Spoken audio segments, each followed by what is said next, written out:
Bon midi tout le monde, bienvenue à ce 5e épisode de Canadian Investors. Nous sommes aujourd'hui le 4 janvier 2021 et ça représente la première journée d'ouverture du marché boursier américain en 2021. Donc, je vais vous faire part de les transactions que j'ai complétées ce matin. Mais avant ça, je voulais vous partager, je suis tombé sur une étude ou des données qui sont assez percutantes en matière de la population en Amérique du Nord. Donc, ce que ça dit, en fait, c'est que si on suit pour 100 personnes, ils l'ont ramené pour 100 personnes, mais ça a été fait à la grandeur de l'Amérique du Nord. Donc, si on suit une personne ou toutes ces personnes-là, à partir de l'âge où elles sont en mesure d'entrer sur le marché du travail, donc ils commencent à travailler, ça peut être, pour certains, ça peut être plus jeune, ça peut être 16 ans ou 20 ans, 25, 30 ans, dépendamment de la longueur des études.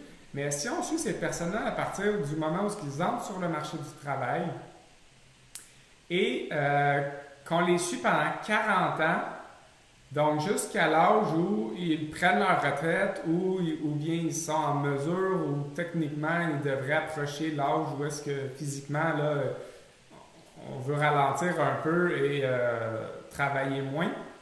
Donc, les données qui ont été trouvées, c'est que sur ces 100 personnes-là, rendues à l'âge de la retraite, il y a seulement une personne sur 100 qui va être considéré comme étant riche. Ensuite, il y a 4 personnes qui vont être considérées comme étant sécuritairement, financièrement sécuritaires.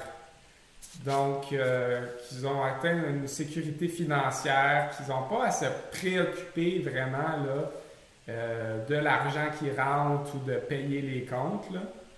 Donc ça représente 4 personnes sur 100. Si on continue, il y en a 5 sur ces 100-là qui vont devoir continuer à travailler, pas parce que ça leur tente, mais parce qu'ils n'ont pas le choix. Donc, ils continuent à travailler, même s'ils sont rendus à 60, 65, 70, 75, ils vont continuer de travailler jusqu'à temps qu'ils soient vraiment rendus inaptes. À ce stade-là, ils vont tomber dans l'autre catégorie qui représente 54% des gens en Amérique qui vont être dépendants de leur famille, de leurs amis ou bien du gouvernement pour survivre. Donc ça, c'est 54% de la population rendue à l'âge de la retraite qui ont besoin soit de leurs amis, de leur famille ou du gouvernement pour survivre. Ensuite, il y a l'autre pourcentage qui représente 36% de ces gens-là qu'on va avoir suivis du début, pendant les 40 ans qui sont sur le marché du travail. Donc, il y a 36% de ces gens-là qui vont être décédés avant d'être rendus à la retraite. Donc, ce qui arrive, c'est qu'on observe que seulement 5% des gens vont pouvoir prendre une retraite et être soit riches ou sécuritaire financièrement. Donc, ce que j'essaie d'amener avec ça, c'est que peut-être qu'on ne pense pas ça ou qu'on ne le voit pas, ou probablement que les 54% des gens qui dépendent de leur famille, amis, gouvernement, ils ne le disent pas aux autres, donc on ne sait pas. La partie, qui continue à travailler, on se dit, c'est correct, il doit aimer ça. Mais on ne réalise pas qu'il y a seulement 5% des gens qui deviennent sécuritaires lors de leur retraite, qu'ils n'ont plus besoin de travailler puis qui peuvent bien vivre, puis pas être préoccupés par des questions financières. Donc, de là, l'importance de commencer très jeune, le plus tôt possible en fait, à se créer un portefeuille rempli d'actifs, ou en anglais on pourrait dire des assets. Donc, ça représente des choses qu'on achète, qu'on possède et qui créent de la valeur, qui font augmenter notre valeur nette ou qui nous créent une source de revenus ou qui font seulement grossir en termes de capital. Donc, ça revient à augmenter notre valeur nette. Pour ça, j'en ai déjà parlé, mais ce que je conseille vraiment, ou du moins ça, ce que je fais, ce que j'ai lu dans plusieurs livres, c'est que on utilise 10% de notre revenu après impôt chaque mois ou chaque semaine et on utilise ce 10%-là pour investir, là, que ce soit en immobilier ou le marché boursier. Le marché boursier, ce qui est très intéressant, c'est qu'on peut investir pour 5 on peut investir pour 10, 15, 20, 100 Donc, on n'a pas besoin d'avoir un énorme montant. L'important, c'est que ça devienne une habitude. On le fait, on le place là, puis cet argent-là, on n'en a pas besoin pour payer nos comptes, pour payer notre loyer, payer notre argent. On lâche prise sur cet argent-là, puis on la laisse aller. On la laisse grandir, on la laisse croître. Et c'est important vraiment, là, émotionnellement, de se détacher de ce placement-là. Parce que si on reste accroché, on va devenir super stressé. Puis là, dès qu'il va y avoir une petite baisse ou dès qu'il va y avoir quelque chose qui arrive dans notre vie, ou là, on va devenir super insécure, puis on va vouloir le vendre tout de suite. Et c'est à ce moment-là qu'on perd. Qu'on perd notre argent au moment où on la vend en perte. Si on la garde, on se dit c'est là pour 5 ans, 10 ans, 20 ans, 30 ans, on sait que sur le long terme, ça va monter, puis c'est pas une question de le vendre. La seule raison pourquoi on voudrait vendre, c'est si on apprend une nouvelle vraiment majeure là, qui aurait fait qu'on n'aurait pas voulu acheter en première place. On ne l'aurait pas acheté si on avait su cette information-là. Ben là, on peut le vendre. Mais si c'est juste des fluctuations normales du marché, on veut rester dans notre position, on veut le garder et on ne veut pas toucher à ça.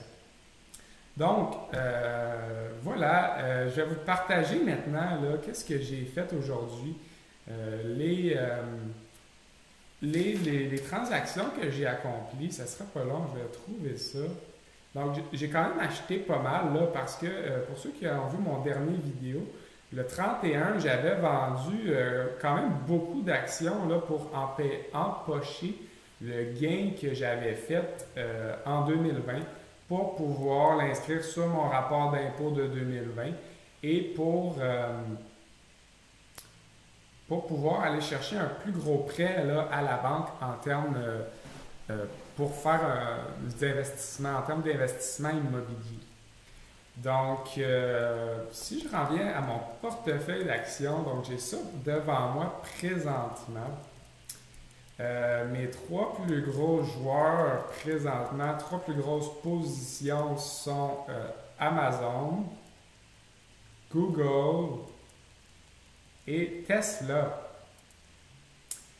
Je vais commencer avec Tesla parce que je l'avais vendu. Je l'ai racheté ce matin. J'ai racheté Tesla pour 6% de la valeur totale de mon portefeuille. Le prix est un peu élevé. Je l'ai payé 739 j'en ai acheté plusieurs. Là. J'en ai acheté pour 6% du portefeuille.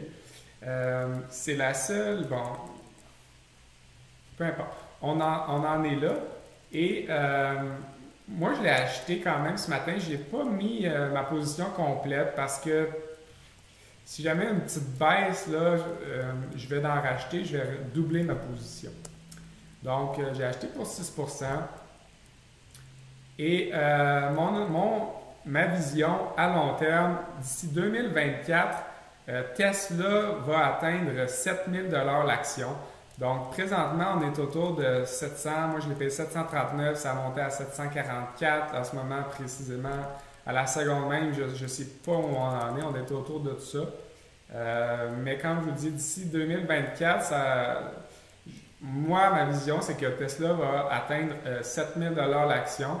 Donc, je veux faire partie, là, je veux en profiter, je veux posséder ça dans mon portefeuille et je vais le garder là, pour les 5-10 prochaines années. Ensuite, qu'est-ce que j'ai acheté? J'ai réacheté ABML, donc American Battery Metal, compagnie au Nevada qui extrait du lithium, située tout près de la Gigafactory de Tesla. Donc, j'ai racheté pour 2,5% à 1,17 $. Là, ce qui arrive, c'est que sur le graphique, pourquoi je n'ai pas acheté plus? Sur le graphique, ça semble se diriger vers la baisse un peu. Moi, j'avais acheté à 15 sous initialement. J'ai revendu là, à 1,50 $, donc ça a multiplié par 10. J'ai encaissé ce profit-là, donc là, je veux réentrer. Je sais qu'à long terme, c'est un très bon stock à avoir dans mon portefeuille. Je veux rebâtir ma position, en racheter pour atteindre là, à peu près un 10% de mon portefeuille. Mais comme je vous dis, le graphique semble être un peu montrer une baisse là, à court terme. Donc, j'ai acheté à 1,17 $, ça a remonté à 1,18 $. Moi, je pense que je peux en racheter là, plus bas que ça, peut-être autour de 1 $. Je ne sais pas jusqu'où ça va redescendre, peut-être un peu plus bas, mais peu importe, j'en ai racheté parce que à long terme, je sais que ça va monter énormément. C'est un stock qui a le potentiel de me faire gagner un 10, 20 fois mon investissement. Donc, je voulais en posséder pour, si jamais là, il y a encore un rallye ou une hausse importante, je veux pouvoir en profiter. Donc, je me suis pris une position de 2,5%. Comme je vous dis, à court terme, je vois que ça peut possiblement diminuer, donc je vais en racheter plus à ce moment-là. Puis si je me trompe et que finalement ça monte, j'en possède quand même pour 2,5% du portefeuille.